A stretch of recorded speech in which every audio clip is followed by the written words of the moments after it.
Chevella bus ప్రమాదంపై మంత్రి పొన్నం ప్రభాకర్ తీవ్ర విచారం వ్యక్తం చేశారు. ప్రమాద సమాచారం తెలిసిన వెంటనే ఆయన రంగారెడ్డి కలెక్టర్ ఆర్టీసీ ఎండీలతో ఫోన్లో మాట్లాడి వివరాలు అడిగి తెలుసుకున్నారు. అలాగే క్షతగాత్రులకు మెరుగైన వైద్యం అందించాలని అధికారులను కూడా ఆదేశించారు. అనంతరం చేవెళ్ల ప్రభుత్వ ఆసుపత్రికి వెళ్లి క్షతగాత్రులను పరామర్శించారు పొన్నం. మృతుల కుటుంబాలను ప్రభుత్వం అన్ని విధాలా ఆదుకుంటుందని హామీ ఇచ్చారు. మరోవైపు రాజకీయాలకు ఇది సమయం కాదని అపోజిషన్ పార్టీలపై మండిపడ్డారు. ఆయన ఈ దుర్ఘటనపై పూర్తిస్థాయి విచారణకు ఆదేశించినట్లు కూడా మంత్రి తెలిపారు. క్షతగాత్రులకు మెరుగైన చికిత్స అందిస్తున్నట్లు పేర్కొన్నారు.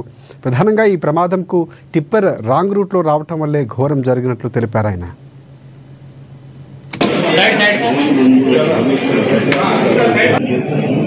సంఘటన దురదృష్టకరం.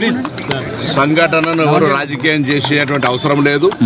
ప్రభుత్వం వెంటనే స్పందించి క్షతగాత్రులందరికీ మెరుగైన వైద్య సేవలు ఇప్పుడున్నటువంటి మహేందర్ రెడ్డి గారి హాస్పిటల్లో కాకుండా ఇంకా ఎక్కడికంటే అక్కడికి సూపర్ స్పెషాలిటీ హాస్పిటల్ కూడా పంపి ట్రీట్మెంట్ చేయడానికి ప్రభుత్వం నిర్ణయం చేసింది.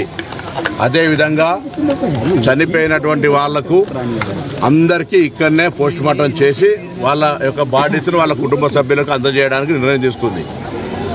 ఈ దుర్ఘటన ఈ సంఘటన మీద విచారణ కూడా ప్రభుత్వం ఆదేశించింది. దాంతోపాటుగా మృతుల కుటుంబాలకు సంబంధించి ప్రభుత్వం తరఫున 5,000, ఆర్టీసీకి సంబంధించి 2,000, మొత్తం 7 లక్షల రూపాయలు ఇమ్మీడియట్గా తక్షణంగా గౌరవ ముఖ్యమంత్రి గారు ప్రకటించినారు. చికిత్స కొరకు గాయపడినటువంటి వాళ్ళందరికీ కూడా 2 లక్షల రూపాయల ఆర్థిక సహకారం అందజేయడం జరుగుతుంది.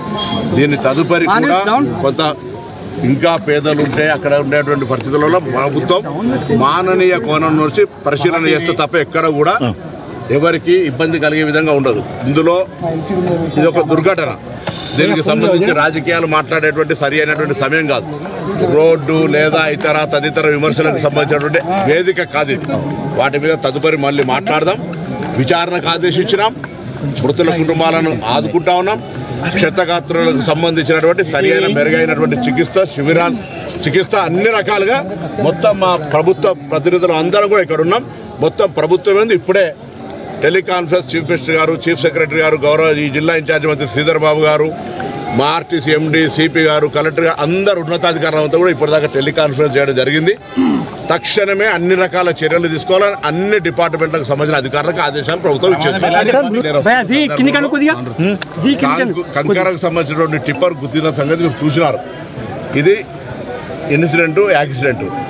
దాని మీద విచారణ తీసుకొని దానికి సంబంధించినటువంటి సీరియస్గా వ్యవహారం చేస్తూనే ప్రస్తుతం ముందున్నటువంటి చనిపోయిన కుటుంబాలకు సంబంధించి లేదా వాళ్ళ కుటుంబ సభ్యులను ఓదార్చేటువంటి సమయం లోపల వారిని ఆదుకోవడానికి వారి అంత్యక్రియలకు సంబంధించిన విషయం లోపల కూడా ఒక్కొక్క డెడ్ బాడీ కుటుంబానికి సంబంధించి ఒక అధికారిని ఇచ్చి తక్షణంగా వాళ్ళ వెంట ఉండి అన్ని ప్రభుత్వ పరంగా ఎటువంటి ఇబ్బందులు లేకుండా ఉండేటువంటి కార్యక్రమం చేస్తారు. ఇప్పటి వరకు 19 మంది మృతులను గుర్తించినారు. దయచేసి ఉన్నారు 14 మంది హాస్పిటల్లో, 3 సీరియస్ ఉన్నారు. ఏదున్నా ఈ నెంబరింగ్ లెక్కకు దయచేసి టీవీలలో కొంత 24 మందిని ఇస్తారు. అటువంటి పొరపాటు దయచేసి ఇది నాట్ ఎనీ కాంపిటీషన్. 19 మంది చనిపోయారు అధికారికంగా. డెడ్ బాడీస్ అక్కడ ఉన్నాయి. వాటిని చూస్తే మాకు కూడా మనసు బాధ కలుగుతూ ఉంది. నిజంగా కూడా ఇటువంటి సంఘటన దురదృష్టకరం. ఎవరు ప్రభుత్వంలో ఉన్నారనేటువంటి అంశం కాదు. ఇది రాజకీయాలకు సరైన సమయం కాదని చెప్తారు. ఎవరైనా రాజకీయాలు మాట్లాడితే వాళ్ళ విజ్ఞతగా వదిలేస్తారు. ఇది రాజకీయాలకు వేదిక కాదు. ప్రభుత్వం తరఫున we are responding in a proper way. ప్రాంతము చాలా ప్రమాదకరంగా ఉంది. నేను అందుకే ఇవన్నీ వాటన్నిటికి సంబంధించిన విషయం లోపల మేము ఫస్ట్గా టాప్ ప్రయారిటీగా మెడికల్ ట్రీట్మెంట్, 2 చనిపోయినటువంటి కుటుంబాలకు సంబంధించి, దాని తదుపరి అక్కడ ఉన్నటువంటి ఫెడరల్ సంబంధించిన విషయంలో ప్రయారిటీ చేస్తారు. దయచేసి గుర్తిస్తా ఉన్నారు. అందరు జరుగుతుంది ఆ కార్యక్రమం. మీరు కొంత మనం ఫెసిలిటేట్ చేస్తే ఆ కార్యక్రమం సహకరించండి. అందుకే చెప్పి ఇప్పుడు ఇవన్నీ మాట్లాడతామని చెప్తాను. మనం ఇప్పుడు ఎంతమంది గుర్తించారు సార్? రోడ్డు గురించి మాట్లాడతాం. రోడ్డు ఎప్పుడు ఎందుకు లేట్ అవుతుంది, ఏం జరుగుతున్నాయని వివరాలన్నీ తెలుసు కదా. మృతుల బంధువులు ఆవేదన వ్యక్తం చేస్తారు. తప్పులే వాళ్ళ గురించి వాళ్ళు మాట్లాడిన దానికి ఎవరేమంటారు కదా, వాళ్ళు మాట్లాడిన దానికి ఎవరేమంటారు. అందుకే దాని డెప్త్ డిస్కషన్ స్కోప్ ప్రయారిటీ కదా. ఇప్పుడు చాలా మంది అంటారు ఎదురుగా గుర్తుంది కూడా ఆర్టీసీ బస్ తప్పైనా డ్రైవర్ ర్యాష్ అనిపించాడన్న ప్యాసింజర్స్ అన్నారు.